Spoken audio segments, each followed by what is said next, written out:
If Yola could take her seat. If everyone can take their seats, we're going to get started. Sorry for the delay. We had a little bit longer period in closed session. I'm going to go ahead and call the meeting to order. I see Hank Scott is sitting in the front. Could you lead us in the Pledge of Allegiance tonight, Mr. Scott? What? He's a journalist. Oh, you're a journalist. I'm sorry. Okay. Yes, sir. Could you lead us in the Pledge of Allegiance? Thank you. Allegiance to the flag of the United States of America and to the republic for which it stands, one nation, under God, indivisible, with liberty and justice for all.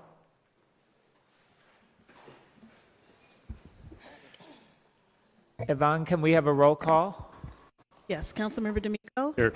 Councilmember Horvath. Here. Councilmember Meister. Here. Mayor Pro Tem Duran. Here.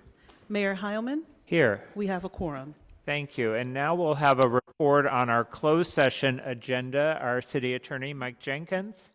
Thank you, Mayor. We had 3 items listed for closed session tonight. We called this meeting to order at 5 o'clock. There was 1 public comment on the closed session agenda. Nothing added. No reportable action taken in closed session. Thank you, Mayor. Thank you, Mike. Now we'll turn to the approval of the agenda. Are there any changes or additions people would like to make to the agenda tonight? I would ask that we consider moving item 4A, which is a Fountain Avenue traffic safety study, to the consent calendar, and if we have comments, perhaps we can make them. I have a couple of comments, but I can make mine under public or under council member comments. Is everyone else okay with moving 4A to consent? Yes. All right, hearing no objection, 4A will be moved to consent. Other items, other changes? Is there any chance of moving 4B to consent, since it's similar to something we've done the last meeting, the accessory dwelling unit? Oh, dwelling units? I have comments on that. All right. All right. Okay. Lauren? I have questions about 2G, which is the second reading on 4B-C, 3C-C regarding parking. So I think we might have to pull that because... Well, you're requesting that we pull 2G? Please. And maybe if you could share your question with the city manager, he might be able to get it answered in the interim, and we can put it back on consent. But for now, we'll pull 2G. Other changes to the agenda? Motion to approve the agenda as amended. Okay. It's moved and seconded. All those in favor of the agenda as amended, please go ahead and vote. And we have approved the agenda. We'll now turn to adjournment motions. Councilmember Horvath. Thank you, Mayor. I'd like to adjourn tonight in memory of Dennis Perrone, who was an activist, pioneer in the movement to legalize medical cannabis in California.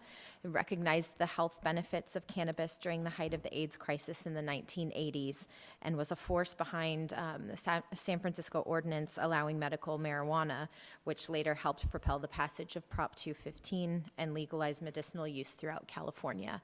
And as is our tradition, to adjourn in memory of those military deaths that have taken place since our last meeting. I'm proud to report that there were no deaths since our last meeting. Okay. Other adjournment motions? Councilmember Duran. Thank you, Mayor. Mayor Pro Tem Duran. Thank you, Mayor. I want to just join my colleague, Councilmember Horvath, in requesting that we adjourn in memory of Dennis Perrone. Both Councilmember D'Amico and I both knew Dennis, Dennis being initially a gay activist and somebody living with HIV who helped initiate the whole notion of medical marijuana being available to people during a very dark period of our history. And like so many other things, his contribution came primarily from the LGBT community and our response to HIV and AIDS, which ended up inadvertently and coincidentally changing, I think, all of the marijuana laws, not only in the state of California, but the country. So I just wanted to add some additional words of tribute to Dennis Perrone. Thank you.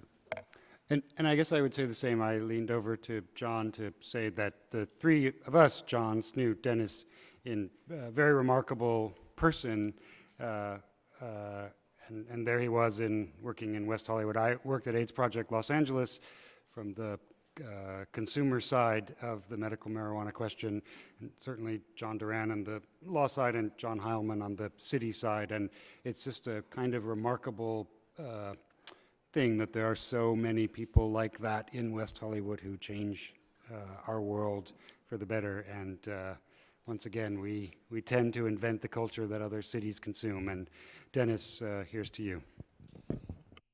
Lauren? Sorry. Thank you. I'd like to adjourn in memory of Kimberly Watsman. She was the general manager at the Standard Hotel, and she was in the helicopter accident in Orange County last week. Okay. Thank you. I would request that we adjourn in memory of Kenneth P. Hahn. Kenneth Hahn was the Los Angeles County Assessor from 1990 to 2000. He had been elected after a 10-year career as an appraiser specialist in the assessor's office. He earned a very positive reputation for his time as county assessor, and he was one of the county's first countywide gay elected officials. I'd also request that we adjourn in memory of Blaze Bernstein, a young man in Orange County who was killed in what appears to have been a hate crime. So without any further adjournment motions, we'll now turn to presentations. Does anyone have any presentations tonight? I don't believe we do, so we'll now turn to public comment. Yvonne, we do have a number of speakers. Karen Ayers is our first speaker, to be followed by Ivy Bettini.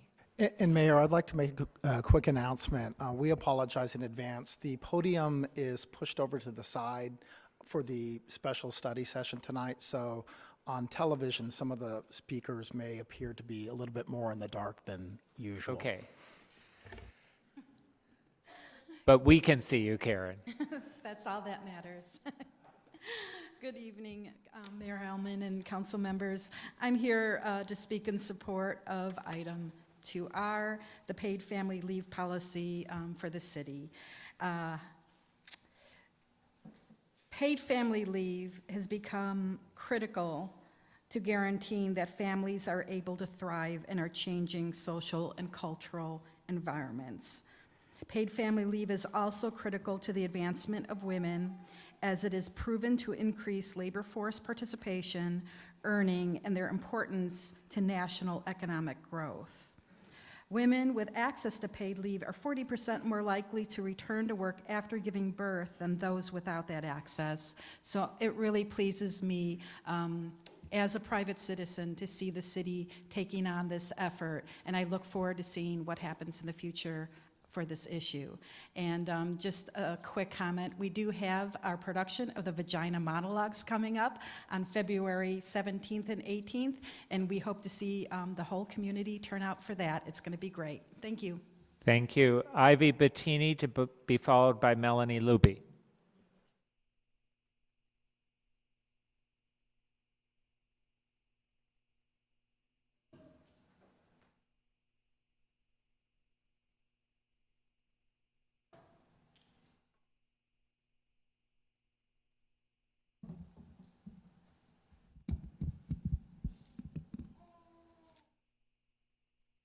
The mask is to protect me, not anybody. I'm not sick. Well, most people don't think I'm sick. Okay, I have two things. One, I'd like to support Council Member Horvath's paid parental leave. And I go along with everything that Karen Ayers has just said. And also, I'd like to make sure we have fathers in there. This is a community where men married men and they have children, so we can't forget them. The other thing I want to speak about is the Me Too. We can dance here. The Me Too movement. I would like to join tonight the Me Too movement. I'm 91, almost 92, and my brain is still clear as, just as clear as it can be, that afternoon when I was molested in the middle of the bay in a rowboat by an old sea captain. Kind of sounds like a joke, but it wasn't. Anyway, I'm doing this because there are people in this community. It goes on in this community too. No one else has come forward because some things are supposed to be okay in this community. So I would ask if you're living with dark thoughts, as I have for this little piece of my life, come join. Thank you. Thank you, Ivy. Can we adjust that so it's not quite so loud? Melanie Luby, to be followed by Jed Kenslia.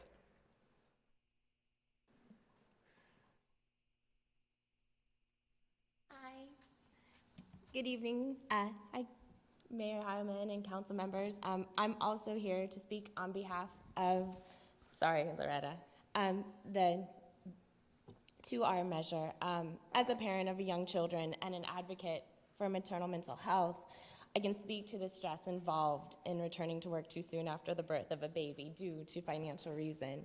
Lack of proper time to bond with a baby can increase the likelihood of perinatal mood disorders such as postpartum depression and anxiety. And as a city that has taken such strong stands on choice, I feel that supporting families after the birth of a child is as critical in supporting other people's reproductive choices. So I wanted to offer my support. Thank you. Thank you. Jed Kenslia, to be followed by Karen O'Keefe.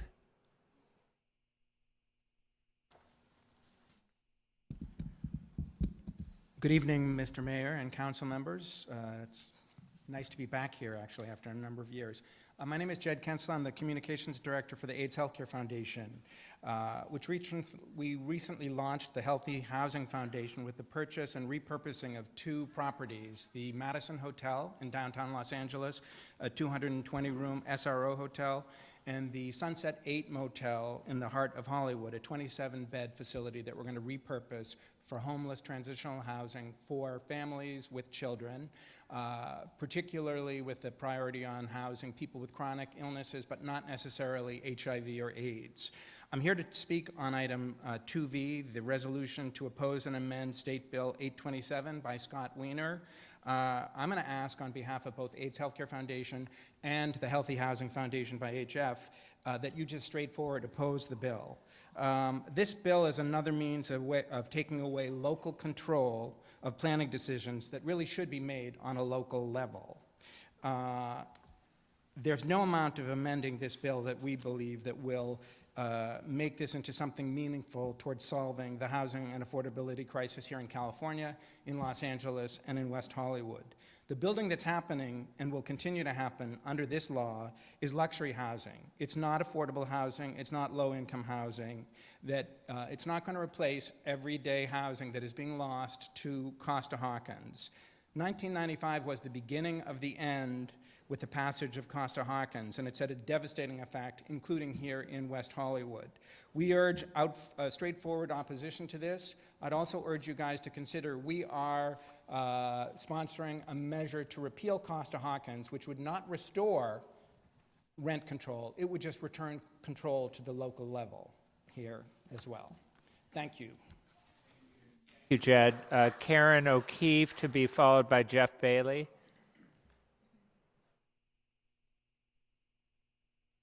Good evening, members of the council. I'm Karen O'Keefe, and I'm here because I oppose the measure to oppose SB 827 unless it's amended.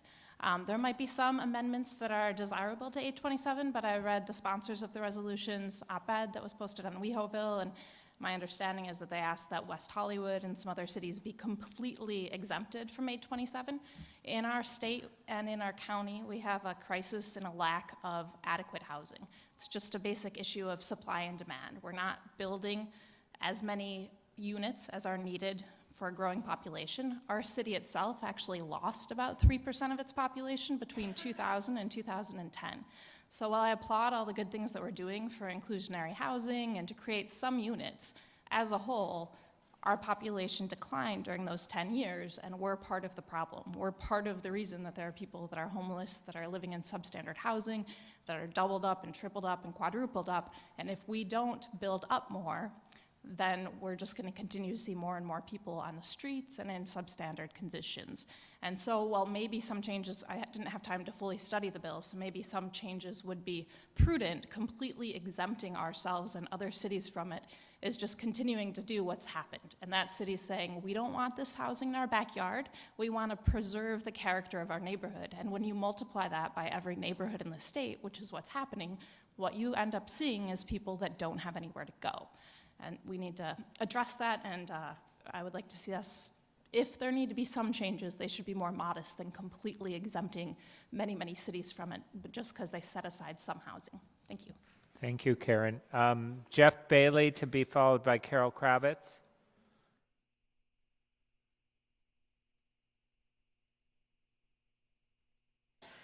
Good evening. My name is Jeff Bailey. I'm the Director of HIV Access at AIDS Project Los Angeles. Thank you for giving me the opportunity to speak to item 2L regarding the reprogramming of social services funding. APLA looks forward to working with the city pending the approval of these funds to work with the city on the homeless initiatives, getting people housed, getting people connected to substance use treatment, regardless of their HIV status. However, we know that 18% of persons in the homeless census are those living with HIV. We also know that if we can at least get one person into care, get them on meds, reduce their viral load to such a level that we can avert new HIV infections and actually save the city over $400,000. And so once again, we really look forward to this initiative, getting people connected to all the social support systems that they need in order to assist them with safe, permanent, and affordable housing. Thank you so much. Thank you, Jeff. Carol Kravitz to be followed by Esther Baum. Hello. I'm Carol I live in West Hollywood. And this is very unsteady.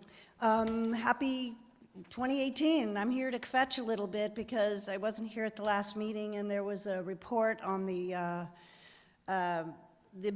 traffic mitigation coming from the west side of town in rush hour to get to the east side of town, and the Ashcroft, the turn on La Cienega, and then a left turn onto Rosewood. I went, oh no, my shortcut's gone.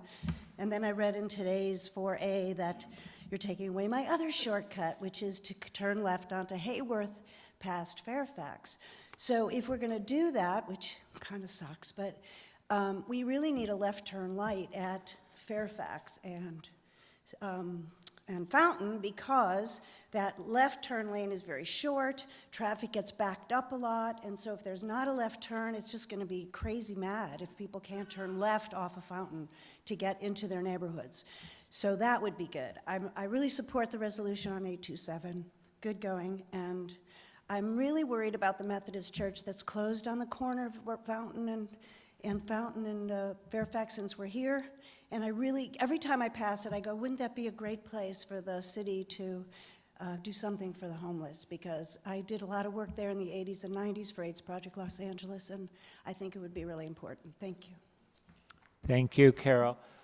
Esther Baum to be followed by Lynn, et cetera. Esther Baum, 28-year resident of West Hollywood. I've lived at 1265 North Harper for 28 years, and I want to thank code enforcement because at 1264 North Harper, the current owner painted the building, which has been emptied to be torn down, all black, and then covered the 2 stories with graffiti lettering to advertise his new condos. And code enforcement made him repaint it. He did it bright pink, and he took all the signage off. And they were very helpful, and it happened promptly, and they were just wonderful. And I don't think we thank our city people enough. Thank you, Esther. Lynn, et cetera, to be followed by Tyler Harris, and that'll be our last speaker. Lynn, et cetera, West Hollywood. I'm doing a petition. We, the following, would like the City Council of West Hollywood to, for a trial period of 1 year, have their City Council meetings on Wednesday instead of Monday. Nowadays, liberal, progressive people are phone banking and internet working campaigns all over the country. And it would be advantageous that we could join the phone banks instead of being here on Monday. And Lindsay, this is your generation, and the opportunity to meet people and phone bank instead of being here on Monday would be advantageous for whatever you plan in your career. So on that note, I'm collecting signatures. The lady here that spoke about Fountain and Fairfax, people come down that hill so fast. There's been a need for a left-hand turn on Fairfax and Fountain for decades. Anyway, thanks.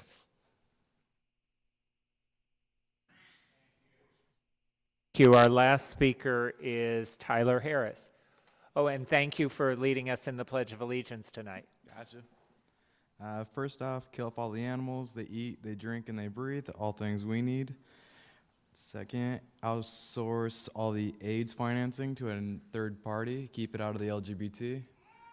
64% of every new HIV case is a gay man, so we know where the problem is. You need to cut their funding and get rid of them. I recommend Calamune.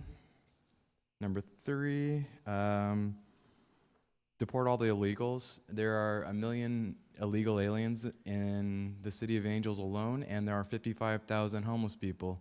To do the math, we'd have an excess of 45,000 jobs if you just did your job and let the police do what they want to do. You need to let them know that they can do their job. I've talked to police, they're like, our hands are tied. It is their job to do it. They need to do it. Can you please just let them do their job? That's it. Oh yeah, and you guys like renewable energy. Artificial photosynthesis is the future. You should put some money into it. It turns carbon dioxide into glucose. So it's basically turning dirty air into food. Thank you, Mr. Harris. That completes our public comment. We will now turn to council member comments and meeting attendance. Anyone want to start? I'm happy to start. Thank you, All Mayor. right. I first want to congratulate everyone who participated in the Women's March. It was clearly a success, and I want to thank everyone who helped to organize it. Mayor Pro Tem John Duran participated, and it was great to hear you as well as see you there with the Gay Men's Chorus.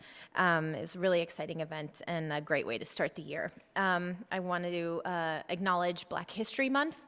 Some might call it African American History Month, and that's not inaccurate, but the term Black incorporates and encompasses a lot more than just African heritage. And so in an effort to be inclusive, want to make sure that we are celebrating Black History Month and educating ourselves on the history that is also part of our country.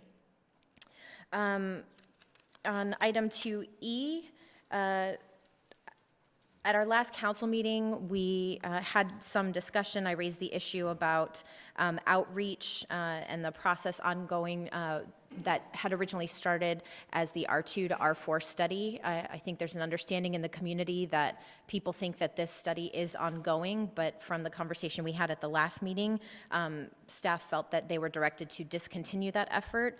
I reviewed the meeting discussion, and that was not how I heard the discussion, just to refresh my memory. And so I know that I think I was the only one who raised that issue, but I just wanted to raise it again here tonight, that I think we do need to have expertise inform this process and help us understand what else we can be doing in our multifamily residential zones.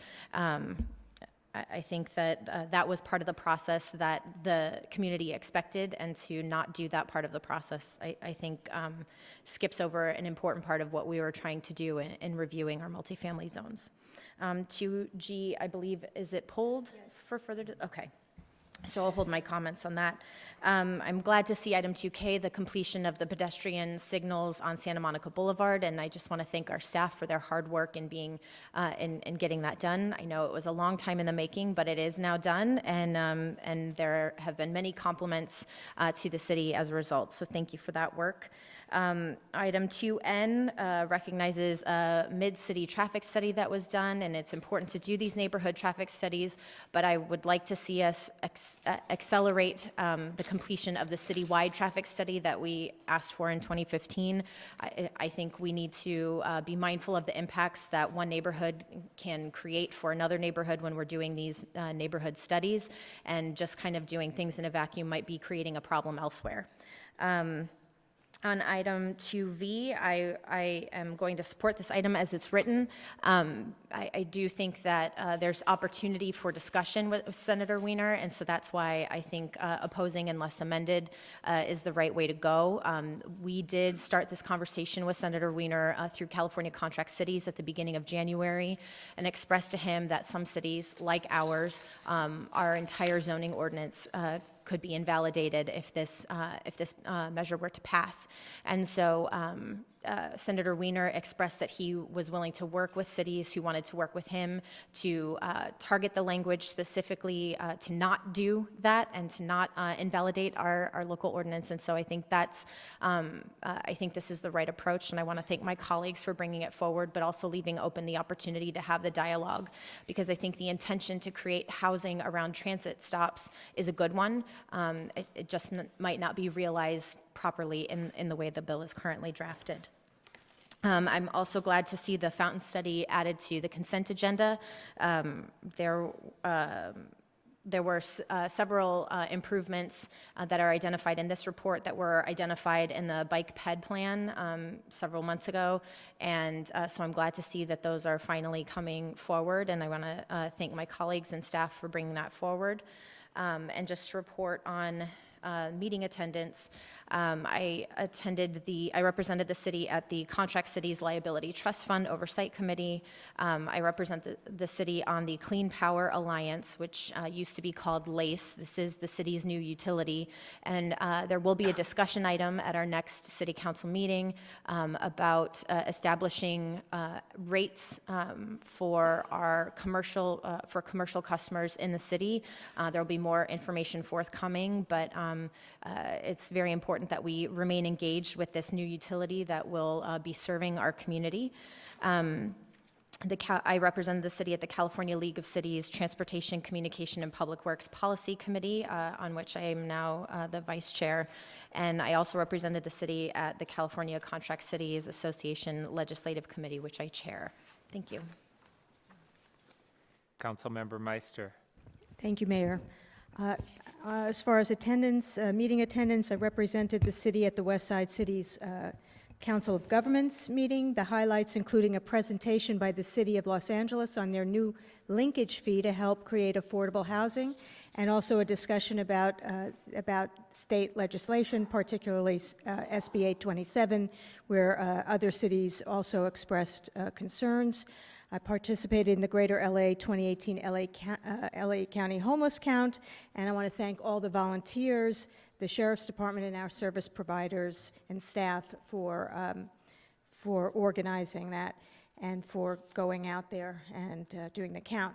Also had a tour with Councilmember D'Amico of the New Kimpton Hotel on the pier, and it's really lovely. If you haven't seen it, it will certainly be an asset to the city.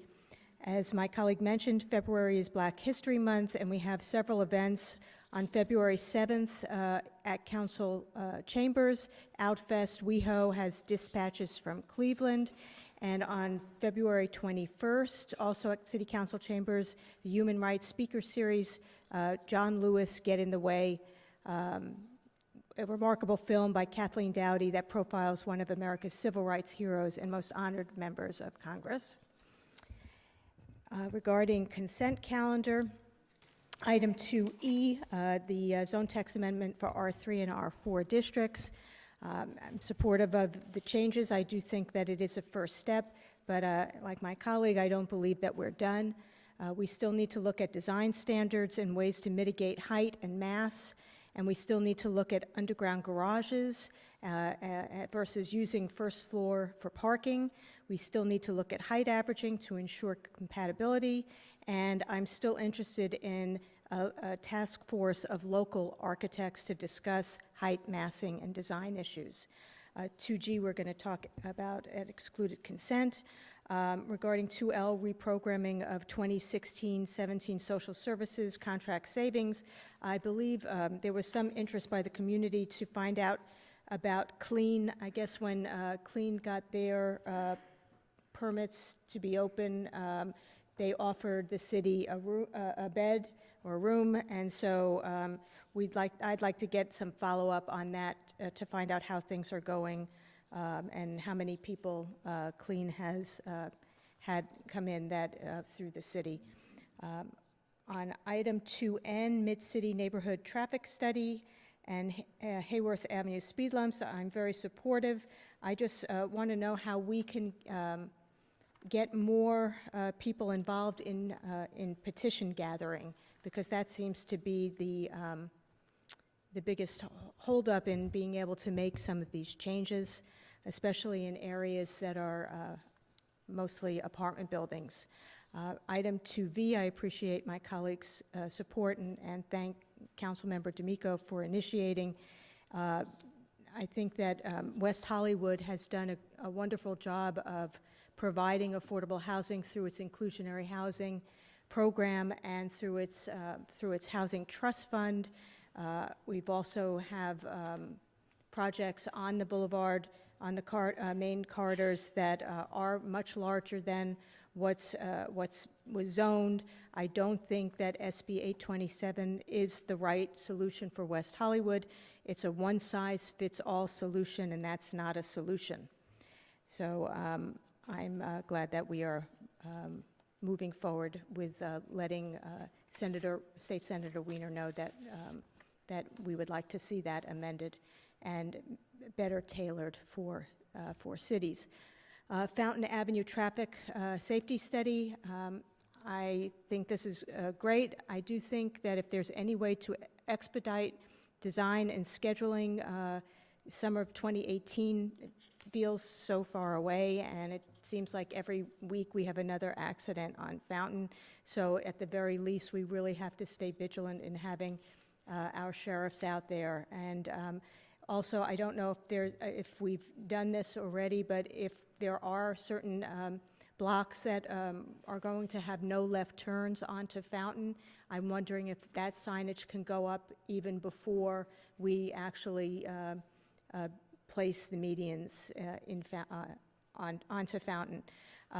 Regarding, there was one section about ADA compliance, and apparently Fountain is very not compliant, and I think now that we have that knowledge, I really think that we need to deal with that, and I think we need to make sure that I would ask that our budget subcommittee takes that into consideration as they look at the budget.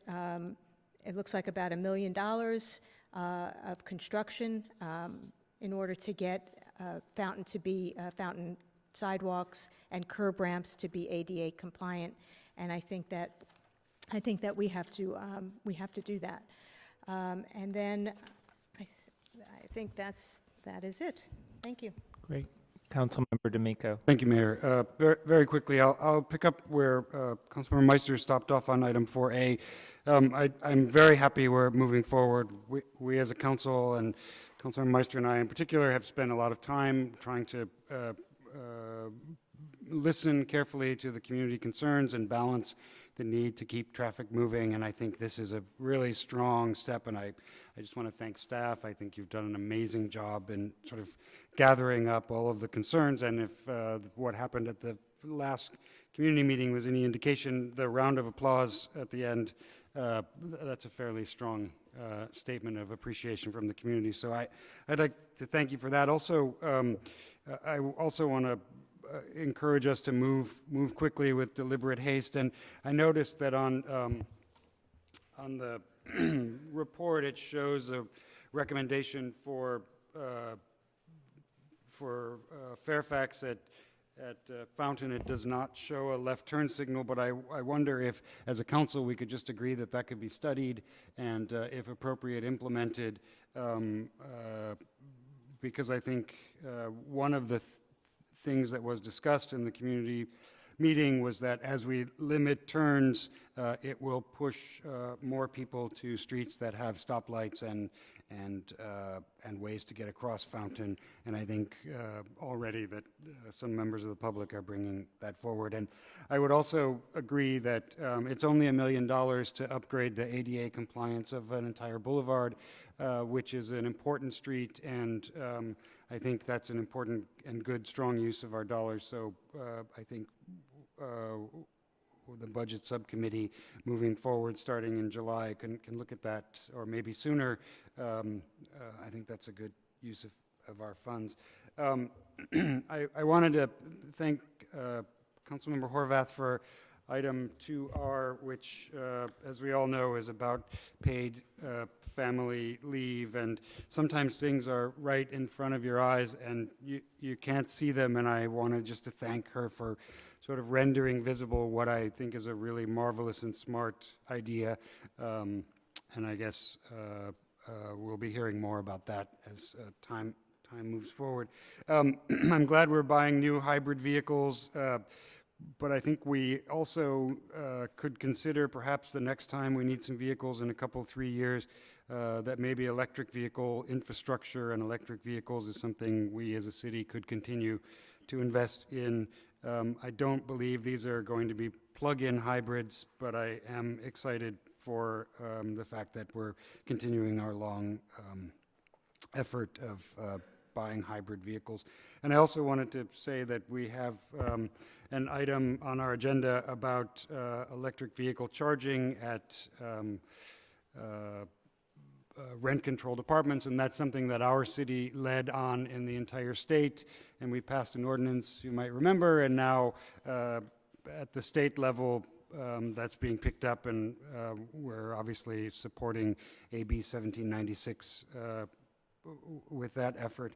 And finally, item 2V, I mean, this is clearly about SB 827. This is clearly the beginning of the discussion. I got a note from our lobbyist, Helene, who said that once there is a position, I'm just trying to open my phone to read exactly what she said. Once council has adopted a position, a meeting with the senator's office will be scheduled, as well as with members of the two committees to which that item will be referred, the Transportation and Housing Committee, and Assembly Member Bloom and Ben Allen will also be briefed on the city's position. I think our city's outstanding record of building housing, both affordable and market rate, should continue and will continue and must continue, especially on our boulevards. But this effort to obliterate single-family neighborhoods and to talk about people who invested their lives and their life savings in their homes as if they're dismissible because there's a housing crisis in an entire region, I think is short-sighted and a little mean, actually. And so I think our city, along our boulevards and our streets, should be committed to making housing, and Senator Wiener must know that. And there are certainly ways to add additional housing, and I'm confident that our city will continue to lead the charge with that. And I would also just advocate that to Helene and to my council colleagues that if anything, this bill should mandate that 20% of housing set-asides are for affordable housing, that would be real and consequential legislation that I think would change the mix of housing across the county and the region. But as Jed said, just allowing anyone to build whatever they wanted here in West Hollywood or on the west side generally will just make more expensive housing, and I think do little to affect the housing crisis generally. So I just really encourage our state legislators to think carefully about local government's important role and to think about their role as well. And I just wanted to say one last thing, if you will allow me 30 more seconds, colleagues. So in 2015, I brought forward an item to update our green building program to look at our sustainability efforts and our net zero plan. And we are moving forward now with an agreement with services with Global Green to do just that. And I think one of the things that we as a city and as a community should know about the making of buildings is that the technology has advanced so quickly as the technology in your phone, the technology in building making has moved. And now it is very possible at every level to make sustainable buildings that do no harm to the environment or as little harm as possible, and to buy offsets that offset the last bit of carbon neutrality in building making. And I don't think that the plan is to make our city a net zero city, development city, but the idea that we could be a big part of the solution of building making, that a 100-story tower would do no more harm to the community or the environment than a one-story single-family home is a very exciting prospect for me, and I'm very glad that my colleagues and the city generally is moving in that direction, because I think as we learn to do less and less harm to the community and to the world, to the globe, we will be happier and happier with the kind of environment we're living in. So I'm very happy that we're moving forward this. I thank Robin and Bianca and John Kehoe for really pursuing this, and look forward to working with Global Green as they do their hard work. Thank you, Mayor. Great, thank you. Mayor Pro Tem. Thank you, Mayor. I just have a few quick items. First of all, I wanted to also thank John Erickson for all his hard work on the Women's March. I've had the opportunity now to go each year. Last year, got a chance to march, and this year had an opportunity to share the stage with somebody I've admired for a very long time, Melissa Etheridge. It was remarkable to sing back up to Melissa Etheridge at the Women's March. That's something I'm going to remember for a very long time. But what I was especially heartened by was the number of women speakers who were willing to pick up the issue of immigrants and immigrant rights. One of the other hats I wear, besides a council member up here, is national chairman of NALEO, the National Association of Latino Elected Officials. And we are monitoring a rise in hate crimes and mistreatment of immigrants all across the United States. And unfortunately, I think the current political climate in our country has brought a lot of these xenophobic feelings to the surface. Maybe they've always been there, intertwined with racism, but now we're seeing them openly expressed around the country. So it was especially heartening for me to hear all these women leaders from across greater Southern California and the state of California being willing to shoulder advocacy on behalf of immigrants from all over the world who call Southern California and Los Angeles home.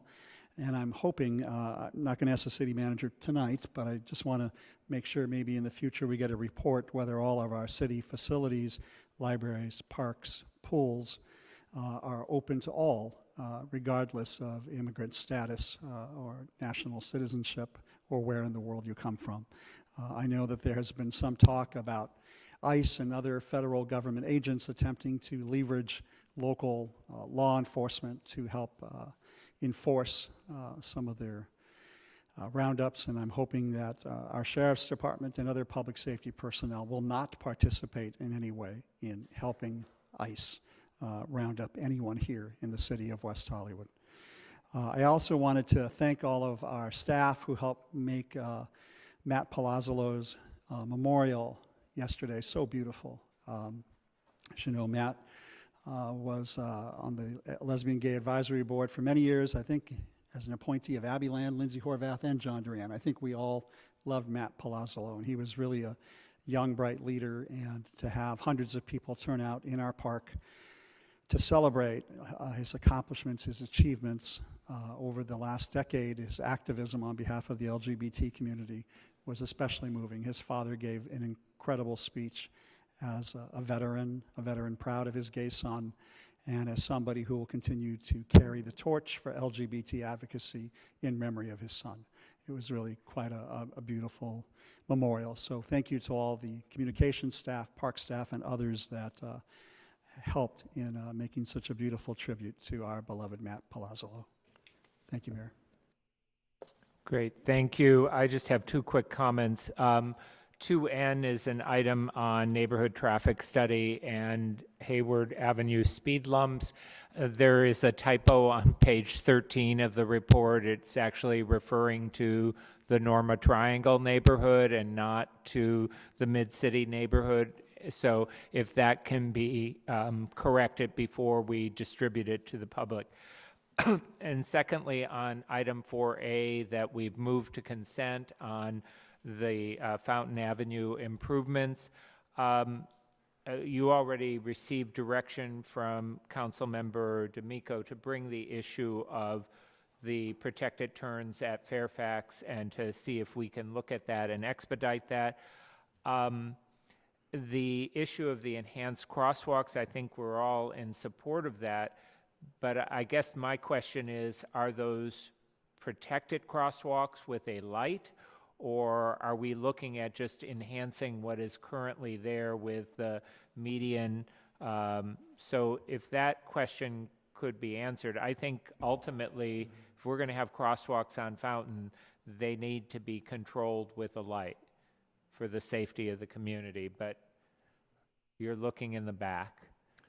Do you want to answer under your? Yeah, I'll answer under Okay. my comments. And then the final issue, Lauren already brought up the issue of the ADA ramps, and it is something we will look at in the budget subcommittee.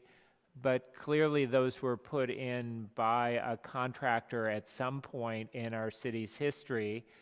And I'm assuming that we put them in for ADA compliance purposes. It's possible that the law regarding ADA has changed. So, but I think we do need to go back and look at that and see why were they put in that way if they are not ADA compliant. And it may just be that the law was different at that time. And those are my only comments. Right. We'll now turn to the city manager's report. Thank you, Mayor, members of the City Council. I'll address some of the items that were raised tonight. The question regarding clean and the audit of the program and benefit is being conducted now. David Juni assured me that he's working on that, and we should be getting an email from Social Services in the near future. Item 2N regarding traffic improvements or traffic controlling in neighborhoods. Bianca informed me that we're working on rolling out a new online petition gathering tool, so that should help us in that regard. Oscar also informed me that as soon as I'm done talking, Dimitri's going to go out and start looking at Fountain and Fairfax. He's ready to get things done. So it's definitely on his work list, and he will address that. In regards to Fountain and the ADA enhancement, yes, ADA compliance is a priority for the city. We'll be bringing the mid-year budget to council at the next meeting. We do not have funds in the mid-year budget for the improvements, but we will start the study, and we plan to do the funding of those improvements in next year's budget. I'm still waiting for my light to flash red to give me a little bit more information on the crosswalks, and here it is. At this time, we're not looking at signalized crosswalks similar to the new ones that have been installed on Santa Monica Boulevard, but we will be doing the flashing beacons to let people know that folks are at the stop signs or at the crosswalks and they want to cross. So that is what's being proposed. Last but not least, just want to give everyone a heads up. Next week in Los Angeles, it's the weekend of February 16th through the 18th is the NBA All-Star Weekend. That's a major event for the city of Los Angeles. It'll be held at Staples Center. A lot of the major activities for the NBA will be here in the city of West Hollywood. It'll be star-studded, very much like the Academy Award weekend, except with athletes. So it'll be really good for business, but there'll be a lot of activity here in West Hollywood. So that concludes my report. Thank you. And the people will be a lot taller, too, I think. Yes. Thank you, Paul, for that report. We'll now turn to the consent calendar. The consent calendar is a series of routine items that we approve with a single motion, and our city clerk is going to give us a fiscal impact on the consent calendar as it's been amended. Yes, the fiscal impact with the addition of item 4A and the removal of item 2G is $1,143,031 in expenditures, $0 in potential revenue, and $0 in waived fees. Okay. Moved and second. It's been moved and seconded. All those in favor, please vote, and it has been approved. So the consent calendar is now approved. We can now turn to item 4B, which is the accessory dwelling units as affordable housing. And this is being brought forward by council members Meister and D'Amico. I believe you pulled it at the last meeting, so if you have issues, do you want So, to, you don't want to I don't need a full staff report, and I support accessory dwelling units. I guess my question is, we just approved a whole range of incentives that are mandated by state law, whereby developers get, or property owners who want to develop this unit get a lot of development standards waived or parking waived. What additional incentives can we give people other than going out and building them for them? So that was sort of one of my questions. I was thinking maybe this should be held off until we see how those other incentives are working. And my second comment, if we do want to go forward with this, I recall a while ago, after you had your accessory dwelling unit, we did a study session, or we did authorize somebody to give us some prototypes to try to make it easier for property owners who wanted to do this. And it sounds like that's some of what you're asking us to do. And I'm wondering if we have to reinvent the wheel. So. Okay, well, the incentives that are offered by the state are different than what we're suggesting here. The incentives here would have to do with development fees. It would also have to do with maybe giving grants or low-cost loans, or where the city actually gives money to build an affordable dwelling unit, and then for 5 years or 10 years, that unit is a unit that's used for the affordable housing list. Basically, what we're looking at is it costs $500,000 to build an affordable unit in an apartment building, but as an accessory dwelling unit could be $200,000 to $300,000, and it might be a way of providing affordable units that can be used for our affordable housing list that we wouldn't be able to do otherwise.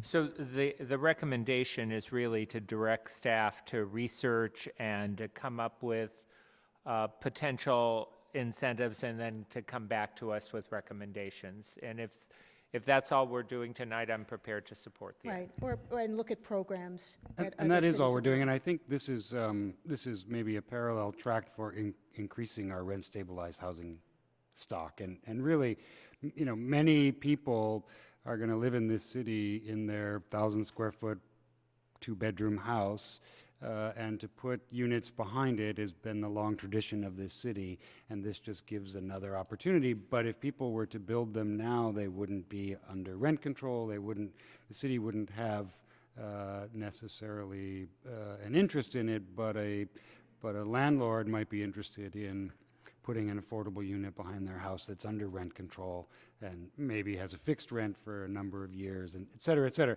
Just this sort of idea that maybe there are another 50 or 75 or 100 units that could come out of the natural process of building ownership in our city.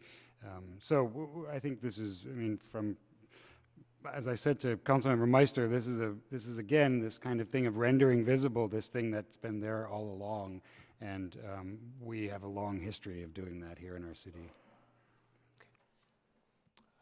I'll go ahead and move that we approve. And it's approved. Okay. And now we have 5A, and Paul, are you giving the staff report? No, I see John Leonard moving forward.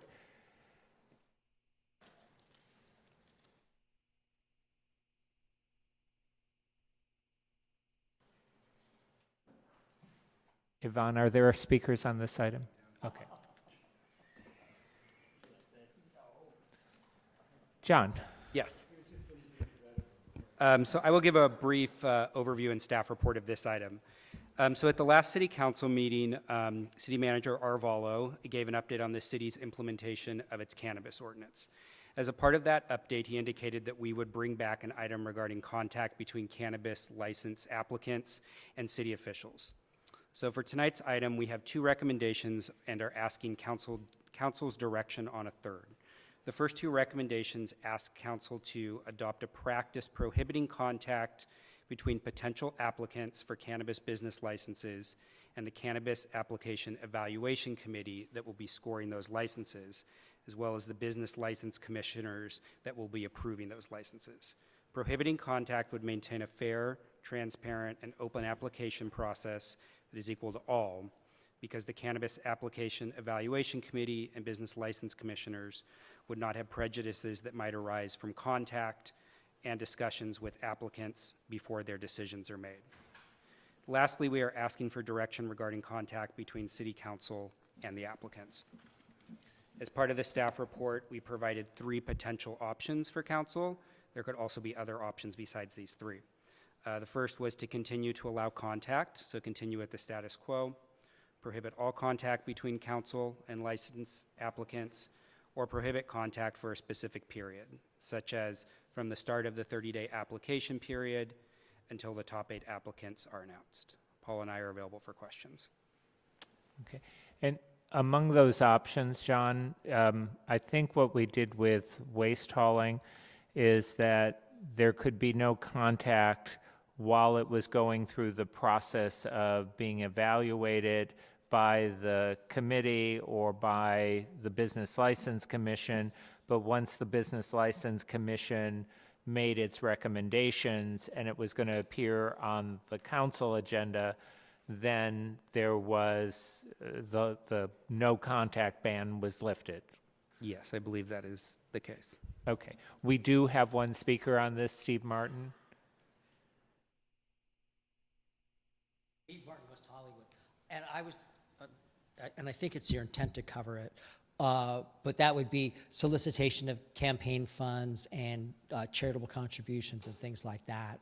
I don't know if that was raised specifically, but I think that certainly during this process, I'm not sure whether or not I agree that there should be a complete ban on contact between the council offices and these people. I'd have to put more thought into it, but certainly if there's going to be contact between council members and these applicants, it should only be about specific issues and not about fundraising and charitable fundraising and things that put an appearance that we've been worried about how money can influence these applications. Thank you. Okay, thank you.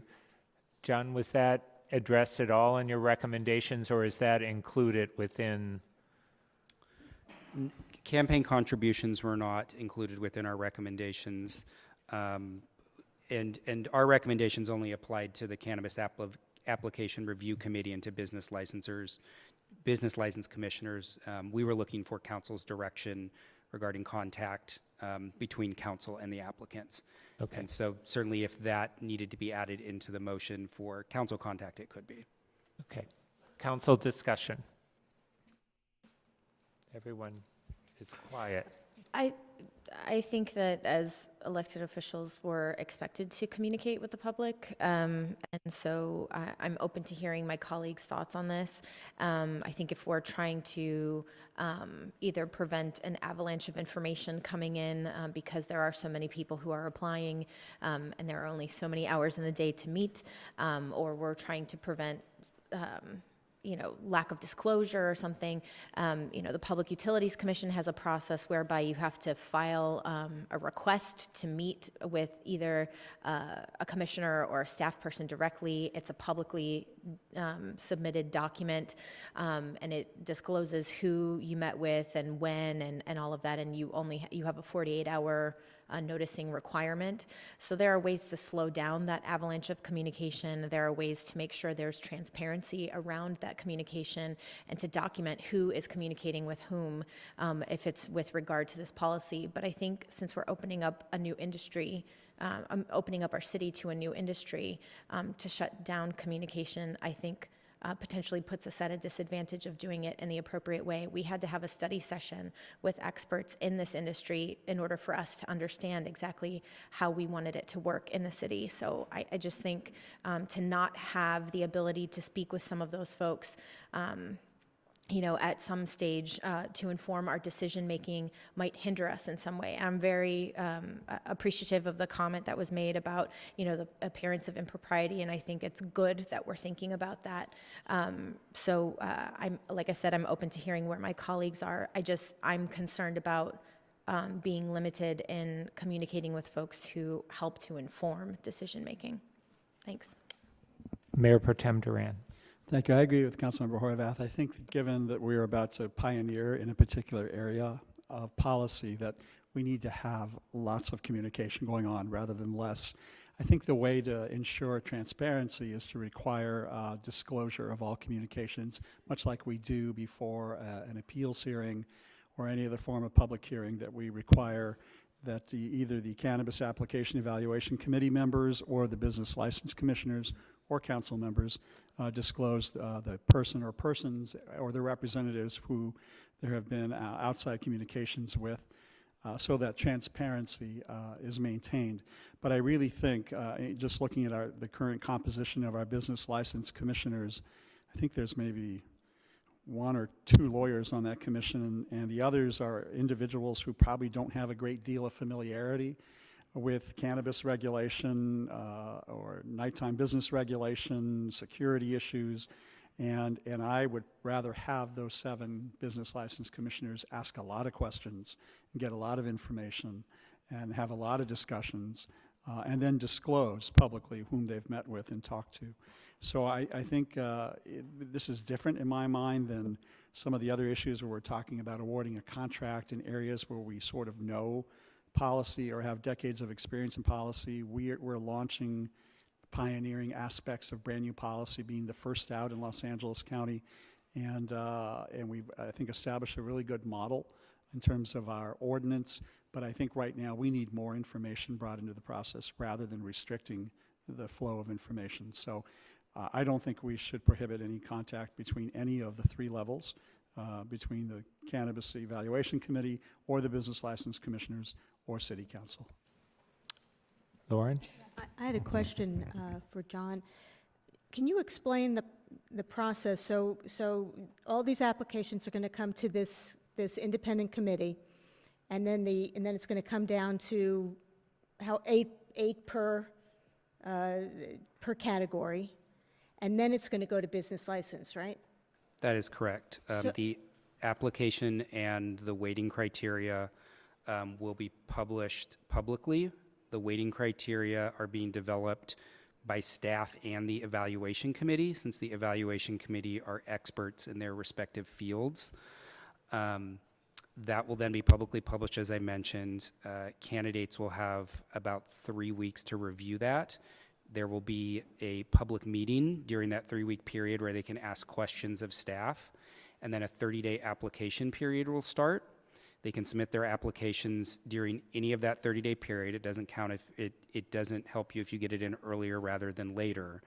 And then after that, the 30-day application period is closed. We take all the applications, and the application review committee members review those applications and score them based on the numerous weighting criteria and the points or potential points that have been assigned to them. The one thing that I'd like to mention is we anticipate a large number of applications.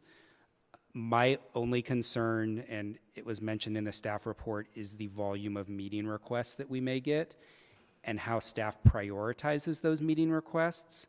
For council members, or even more so if we allow contact with application evaluation committee members, these are other professionals that essentially aren't city staff. They are going to be under contract working for the city, but they have other jobs. And so us prioritizing meetings with potentially 100 applicants for them over a 2-month period might be difficult, and we may not be able to fit in all the meetings if we want to move the process forward as quickly as we would like to, and applicants have been asking us to move it forward that quickly. So, so by the time it gets to Business License Commission, the applicants who are desirable have been already selected. Correct. The top 8 will have been selected in each of the 5 license categories, and then the Business License Commission will be reviewing, putting conditions on those licenses and approving or denying them. So at that point, then they're going to the Business License Commission, they're going in front of the Business License Commission, and if Business License Commissioners have questions, they will be given that opportunity to ask those questions of the applicants at that time. That is correct. So I guess, I think that to have a lot of applicants going to the Business License Commissioners before the staff, before the committee has chosen the select people, select companies, there could be an appearance of impropriety, because we want to make sure that the committee is not influenced by anyone, that they're looking at the applications. I've mentioned this to you, though, that I feel that once applicants, the desirable applicants have been chosen, I think there should be a committee meeting in person. I think that the committee members should meet the people who want to have this business here. At first, my reaction was, why do we want to have a system that's different than we would normally have for any other business? But we don't have limited licenses for every other business. Mm-hmm. We are limited, and this is going to be a desirable business in a desirable city. So I don't have a problem with limiting that, at least with the Business License Commission and staff, until the point that the ones who are chosen, however many that is, whether it's 8 or 32, depending on how many licenses actually are given out or are selected, that I don't think that's a problem. But I think once they're selected, once the committee makes that decision, I don't see where that's, the committee's already made the decision. So. Yes, so certainly an option that we could do is that there is no contact with application review committee members and with business licensors, business license commissioners until the top 8 are selected. Once the top 8 are selected, they're going to be going before the Business License Commission. So then that might be appropriate for contact to discuss specific conditions on the business, similar as they would or council would if there was a development project moving forward. To be clear, it could be more than 8. I mean, it could be up to 32, right? Yes, well, actually, yes. Or up to 16 or some. Yes, I meant the form. 8 in each license category. Okay, thank you. Councilmember D'Amico. John, I think this is actually a question for Paul, but so when we are considering through the Human Services Commission the $4 million worth of grants, do those applicants, are they barred from having communication with the Human Services Commissioners? I was once one, but I can't remember. I remember not ever doing that, but I don't remember if that's actually the requirement or not. I specifically can't. I'm looking at David Juni. David, do you know offhand? Yes or no? They do not. Okay, thank you. And that's a I'm going to ask you, that's a requirement that the commissioners do not talk to applicants. Great, okay. I'm agreeing with all 3 of my colleagues that I want to hear more, that I think we just need to disclose, and that I also think there's something about for me, the committee that is doing a bureaucratic job and not a public job. And so there's some idea that, you know, the rules are there. Fill out this application. If you get your application to us on time, we will get you an answer on time. And how, you know, how we move it through the Rube Goldberg machine is our doing. But then once it becomes a public process, it seems to me that we need a system of disclosure, which brings me to my own experience, which is that I have times during the day and days during the week when I'm available, and if applicants, people, community members want to take advantage of those times, I meet with them. If they don't, then I see them in a public meeting and I disclose. So I think that if we had all meetings scheduled through the city, either, you know, that might be one way to ensure disclosure, or we just rely on our very capable business license commissioners to disclose, just as we disclose. And if we need to have Yvonne do a short session with the business license commissioners about requirements, disclosure, any kind of discussion about gifts or meals or whatever, and we can just set that out on the table and make a recommendation that they meet at City Hall, and we set aside, my office is certainly available, it has a conference room table. So I'm just really thinking that, as Councilmember Duran said, we should try, in my mind, try to not put blinders on ourselves to the complex problem we're facing and get as much input as possible from as many people who we can all meet with. And certainly, I can't meet with 100 people, but that doesn't mean that I haven't already met with 25 or 30 regarding this very item. Well, I'm not sure I agree with everything my colleagues are saying. I agree with some of the points. In terms of a policy discussion about what we're going to do with cannabis, we've already had that policy discussion. We invited a lot of people to participate in that discussion, and we made a decision, and we adopted an ordinance. And we set forth criteria in that ordinance. We also said that we wanted to attract the best and highest quality businesses to the city of West Hollywood. And in order to conduct that evaluation, we agreed that we would have an independent body that was supposed to be making objective recommendations for approval of specific licenses within specific license categories. Those recommendations then have to go to the Business License Commission for approval. The reason to kind of exclude contact between the committee is to preserve the objectivity of the committee. The reason to preclude contact with the Business License Commission until the recommendation occurs is to, again, preserve the objectivity of that committee.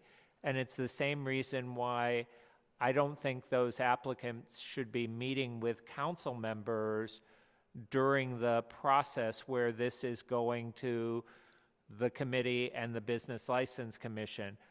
I don't want somebody to come along and say, oh, so-and-so met with council member X, and now the committee is making a recommendation for this particular applicant, so the fix is in. I don't think that's what we want to have, that kind of situation. And I certainly don't want a situation where council members are free during this period to solicit campaign contributions or contributions for other purposes.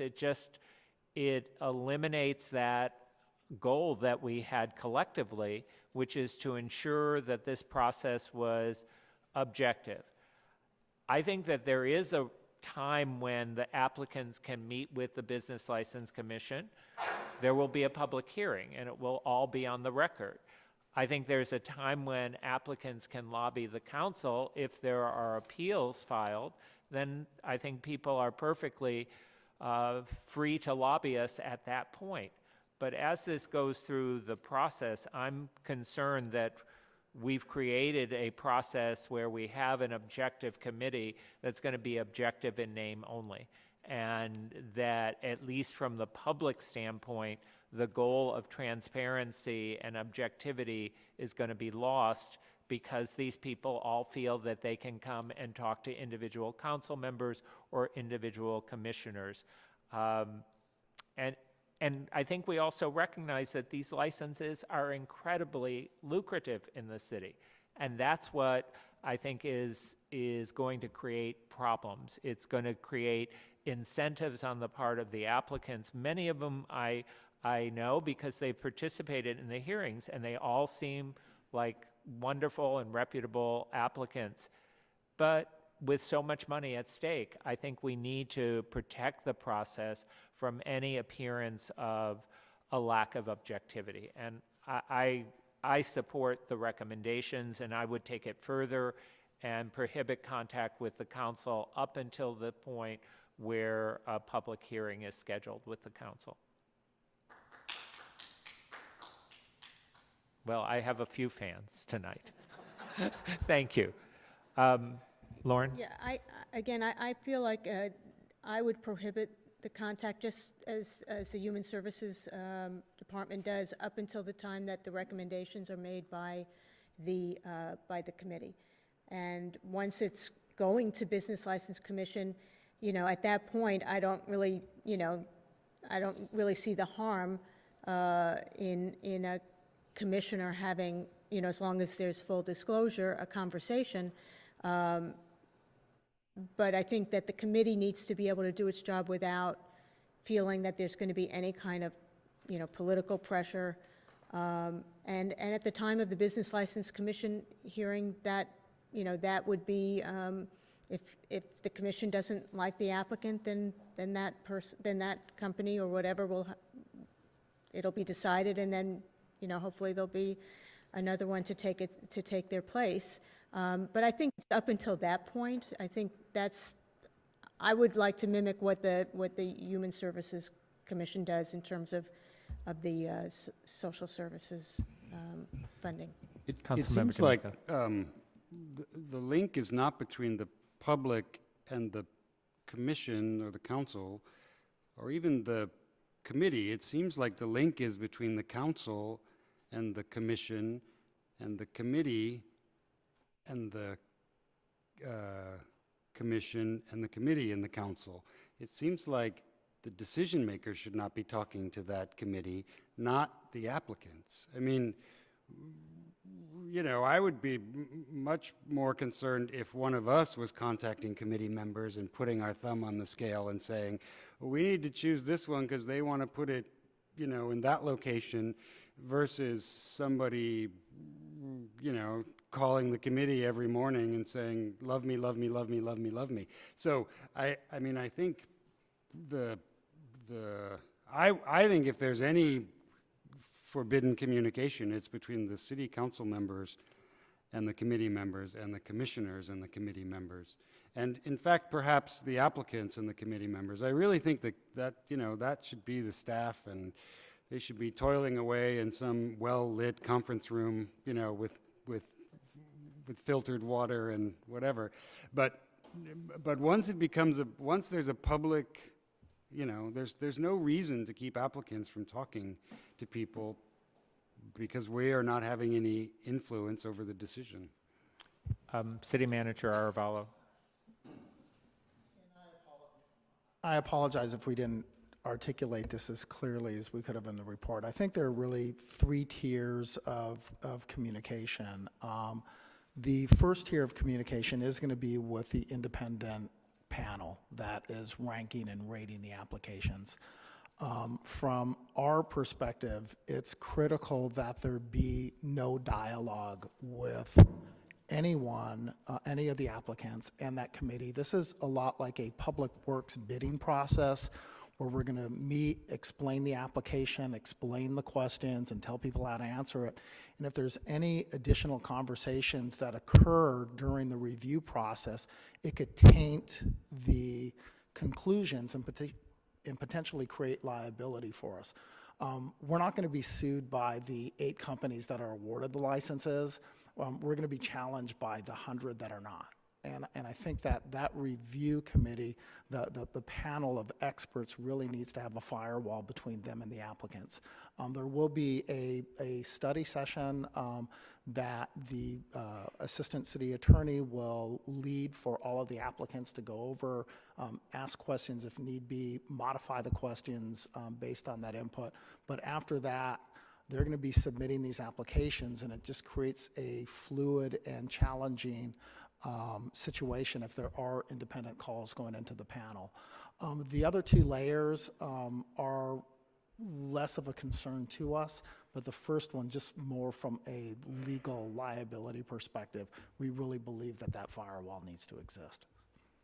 Mayor Pro Tem Duran. I'm persuaded by the city manager's comments about the firewall on the evaluation committee. I think that probably does make some sense.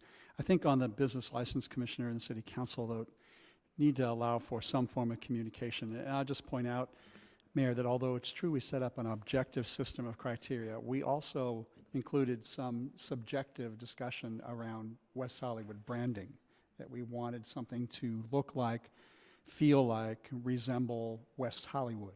And that's a subjective analysis rather than objective. And so that sort of subjective analysis, I think, would probably have to be done by the business license commissioners who are residents of the city or by city council members. I think there's some at least small degree of subjectivity that's going to require some communication. The other, I'm sorry. And in that particular area, one of the persons on the panel is an architect who really specializes in modern design, urban design, in terms of that subjective piece. So we will have someone who's part of that panel to really focus in on that. Understood, understood. The other issue I just want to bring up is, and I hate to bring up his name, but I have to because it makes the point.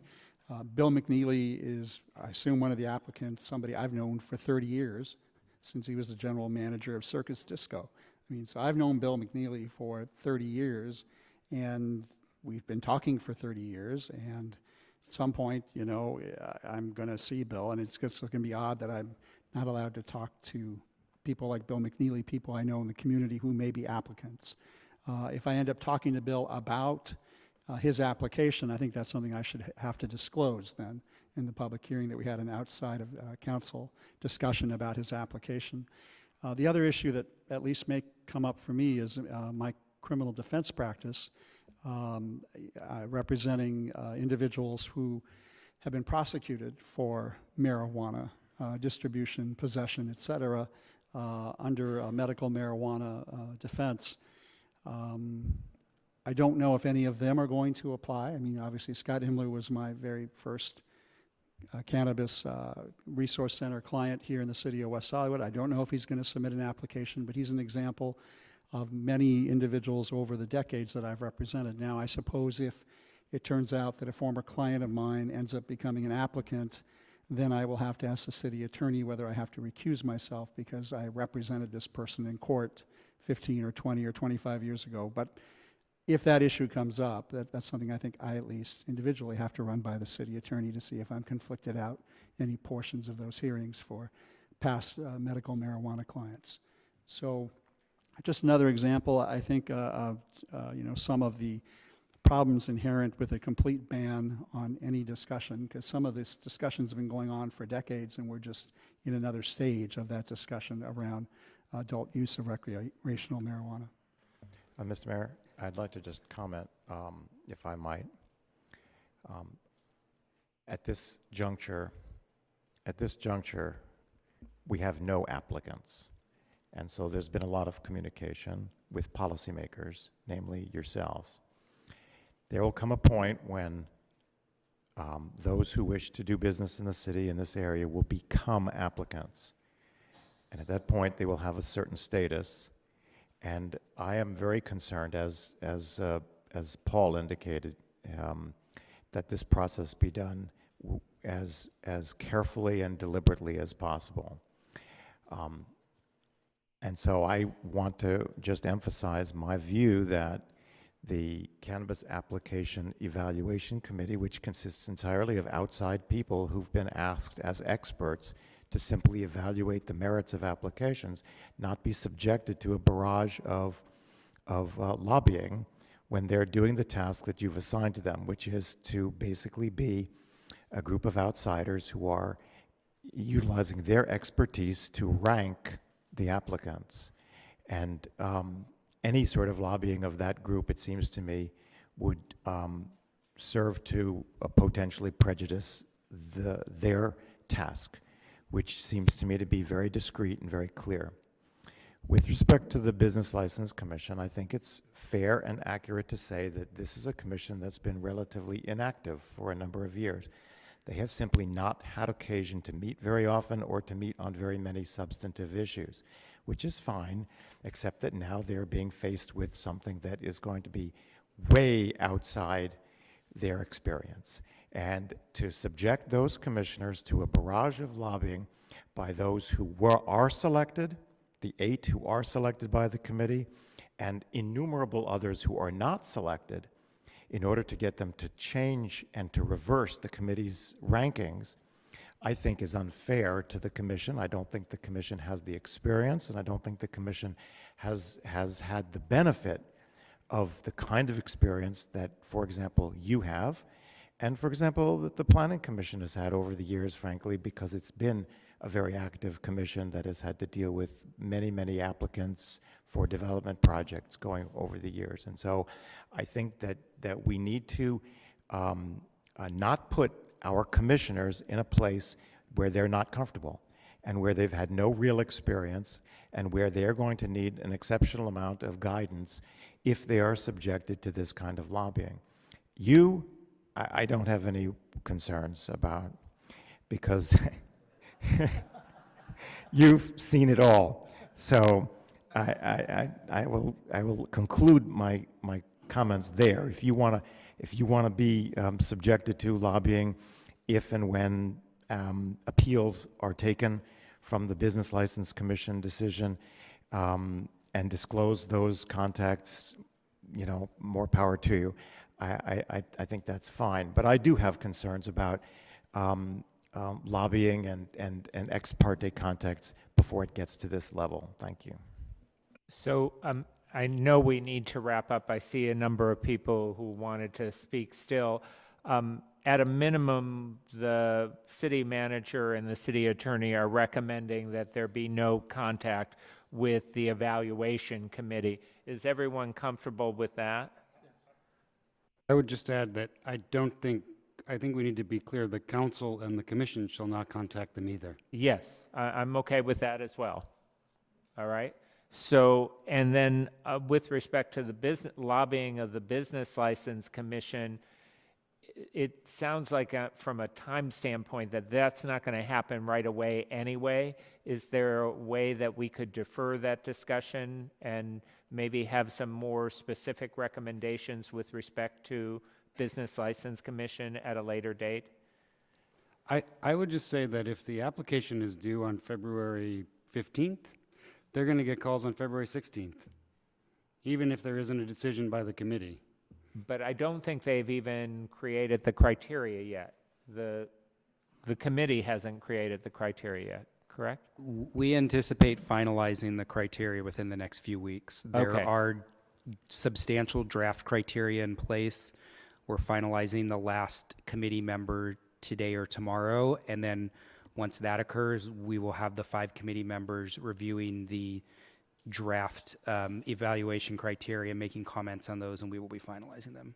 Okay, so the issue then is, do we want to do anything about the Business License Commission prohibiting contact before the public hearing, limiting that kind of contact? What are people's thoughts? And Lindsay, I see you on the list as well as Councilmember D'Amico. Well, I chose my commissioner for the Business License Commission based on his experience with the cannabis community.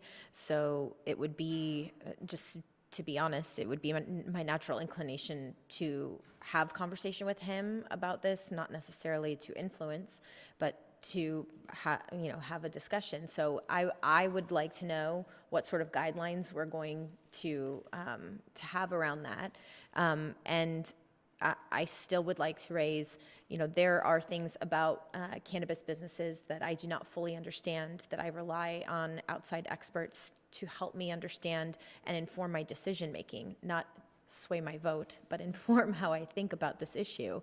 And so I think if we aren't going to allow communication, I want to understand who I have at my disposal to help inform my decision-making moving forward in this process. And right now, that's a concern that I have. Councilmember D'Amico. I did press it. I request to make a motion, but I want to say that I'm not comfortable saying the council can't talk to commission members. I mean, those are people we appointed, but I do think there's a reason to have a further discussion, as Mike suggested, about commission members, business license commission members talking to applicants. I think, your suggestion that we're a little more hard-boiled and can handle people's requests and pushing us to meet and just saying, no, don't have the time, might not be, business license commissioners might not have that ability or might feel the pressure to accommodate people because of the seriousness of this. So I'm swayed that maybe the regular business license commissioner, free for all, anyone can lobby them about this issue, is perhaps not the best strategy going forward. But I do want to say that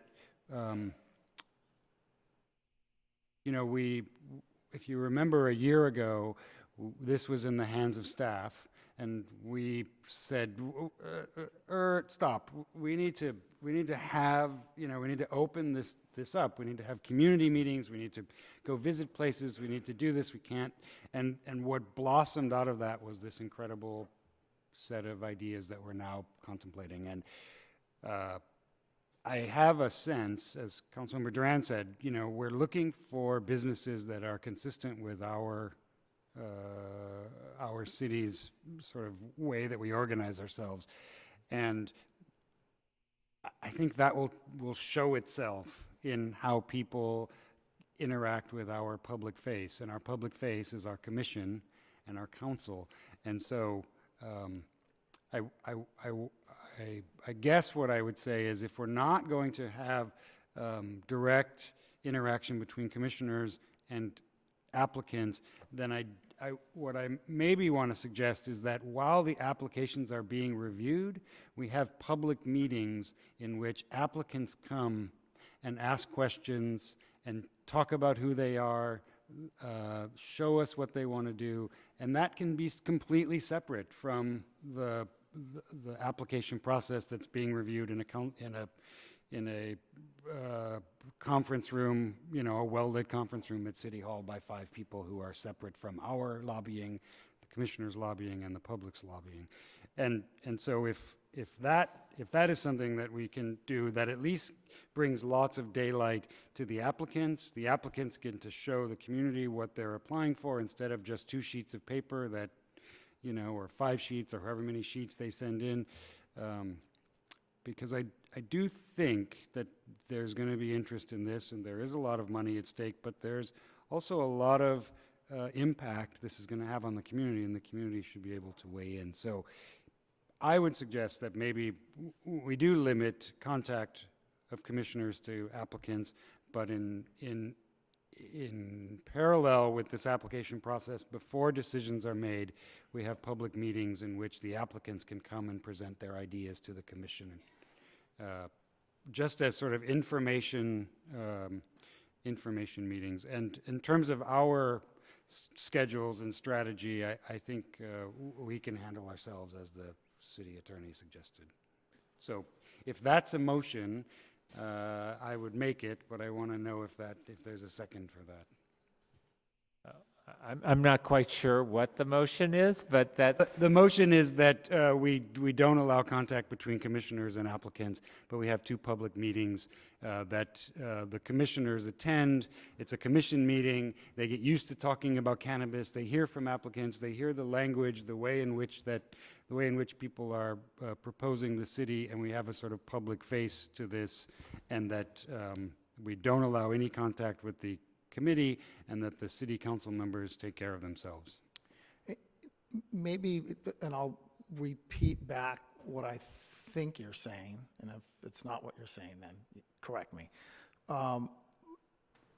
Looking at, during the application process, scheduling at least 2 meetings, it may be more, where it's a show and tell and education process for the Business License Commission, saying, here are the products, here are the things you're going to be seeing, here are the conversations the council and community have been having.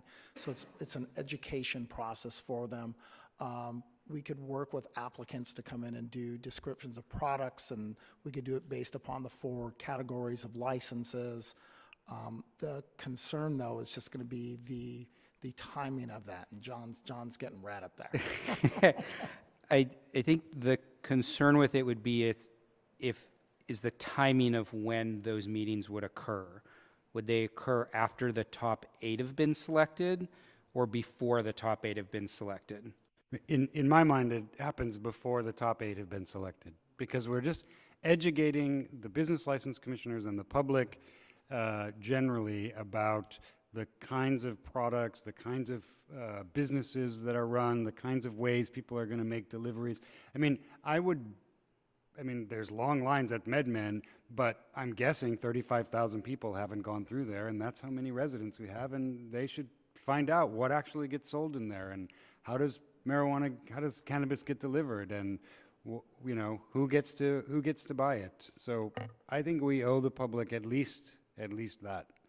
Then why don't we just schedule a study session for the Business License Commission and bring in some experts that we invite about the different types of products, and not tie this to the applicants. The applicants can come, it's a public meeting, but we're not asking the applicants to present their particular business model. No, but they'll come and they'll ask for 2 minutes and they'll say, here I am, I work at, Cannabis R Us, and this is what we do. So I'm saying, we're not saying it's for the applicants, we're saying it's for the commission and the public, but it gives the applicants time to get face time with the commissioners to get face time with the applicants. Well, and then it's done at a public hearing where everyone gets to hear. It's not ex parte communications with Business License Commission.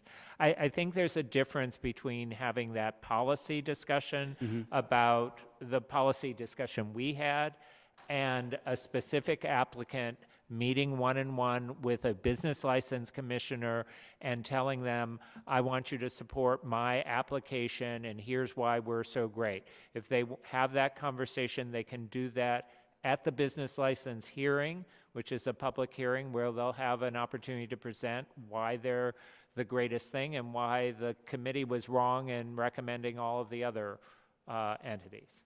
And I think that's something we could do, but it should be clear to the applicants that presenting information before the Business License Commission or to anybody, those people aren't necessarily making the first decision of the top 8. The Application Evaluation Committee is, and even in discussions that council may have with potential applicants, it's more informational because council isn't the direct one picking the top 8. And as staff, we just want to make sure that the applicants understand the process and that the applicants know that the 5-member evaluation committee is the one going through and scoring the applications, and they can get advice from a lot of different people, but there's 5 people that are there scoring those applications, and those are the ones that are making that first initial decision of the top 8. And John, just to confirm, council doesn't see, once business license does this, they don't come to us unless there's an appeal, correct? That's correct. Okay, thank you.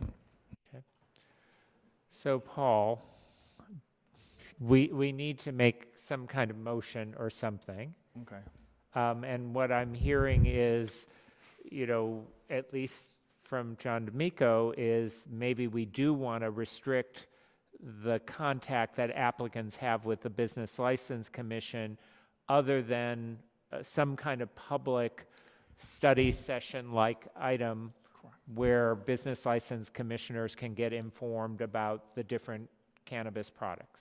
Correct, and we could schedule something as a weekend study session, and similar to what we're going to do here on the homeless item and that we did on the cannabis item, where they can be educated and informed, and we will make sure that we invite all the potential applicants to be at that meeting.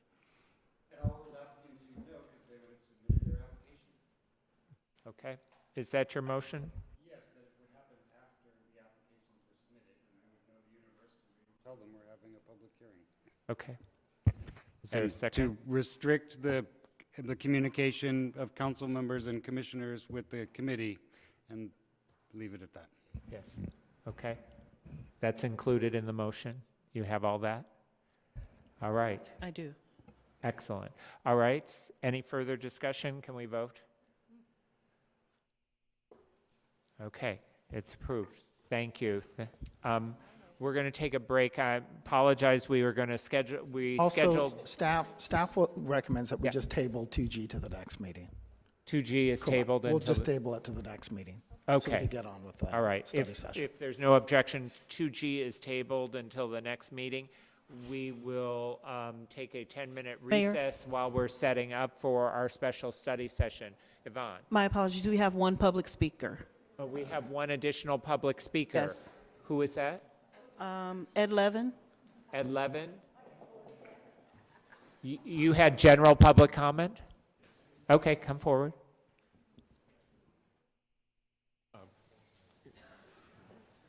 We have one public speaker. Hang on a second. Oh, thank you, Mayor, members of the council. I'll be as brief as I can. I know you're ready to move on.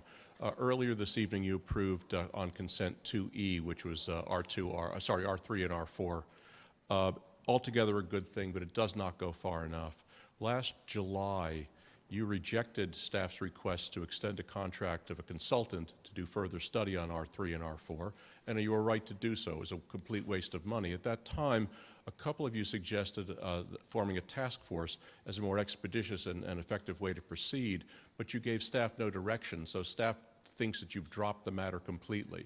So I'm just here very briefly to ask you to reconsider that, to give staff some formal direction to move forward either with a task force or some other means, because we have not solved the problem with 2E. Quiet, please. And with that, I thank you. Thank you, Ed. Sorry about that.